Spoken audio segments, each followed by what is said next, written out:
Bonjour à tous, je suis Steve Sandner, and I'd like to wish you a happy Bastille Day, July 14th, and I'll tell you a little bit about my first visit to Paris.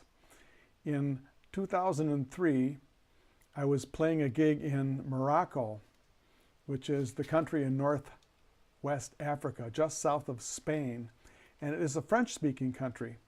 Apparently, it was controlled by the French at one point. And they speak French and Arabic. And I think some of the citizens kind of resent that they had so much French influence because now they have their independence. And I would imagine that they're proud of that.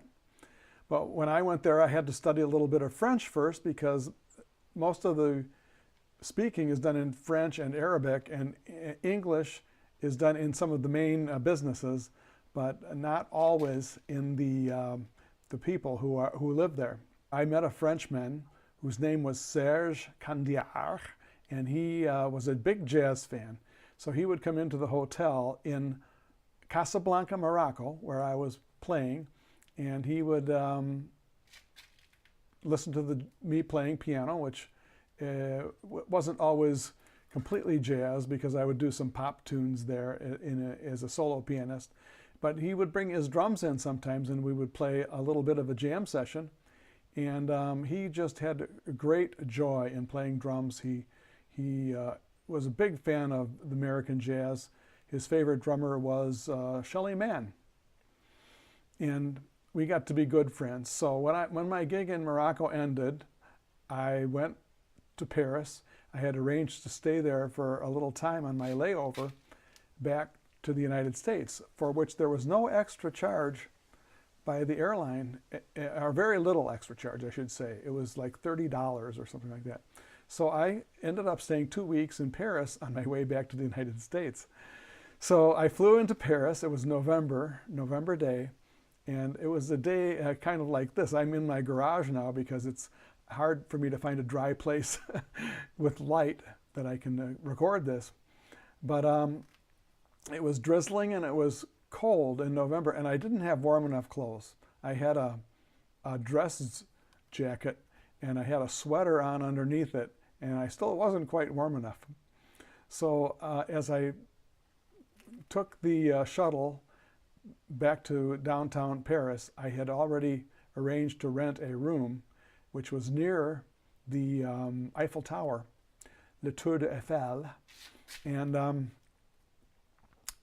I was trying to find the right subway line to take, and I couldn't even find the subway stop. I was very ill prepared, so I tried as best I could to ask directions on the street, and they were kind enough to speak English with me. And it always helps if you start out saying bonjour, pardon, or something like that, instead of just breaking out into English like a wild American. So I was getting colder and colder, couldn't find the subway stop. Finally, I was guided to the right subway stop that would take me to the place I needed to be, which was near the Eiffel Tower. So I went down the stairs to underground subway, shivering, got into the car, and it was immediately warm, so I felt a little bit better. And as I was sitting in the subway car, just before it took off, and just before the doors closed, this guy popped in with an accordion and a big smile on his face. And believe it or not, I was ecstatic to hear some good accordion music. And he broke into a song, some French standard. And I was so overcome with emotion, I started, because I was warm and I was hearing some French music, I started crying. So I was very happy to be in Paris. And I did, within a couple hours, actually, I was sitting in at a jazz club called the Bilboquet, and playing along with the band, sitting in with the band on a couple of American standard jazz songs, which a lot of the French jazz musicians know the American jazz standards, and got to meet musicians right away. And eventually I was able to record a CD in Paris called From Paris with Love, or Souvenir de Paris avec Amour. And I met a fantastic guitarist named Francois Omps, and he's on this CD. And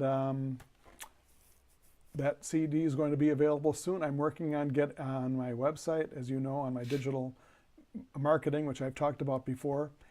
And I'm thinking about Paris and France in general this day, July 14th, Bastille Day. And also, it's my daughter and son-in-law's wedding anniversary, and this would be, I believe, 16 years. They were married July 14th, 2001. So happy anniversary, Tim and Erlia, and thank you for listening.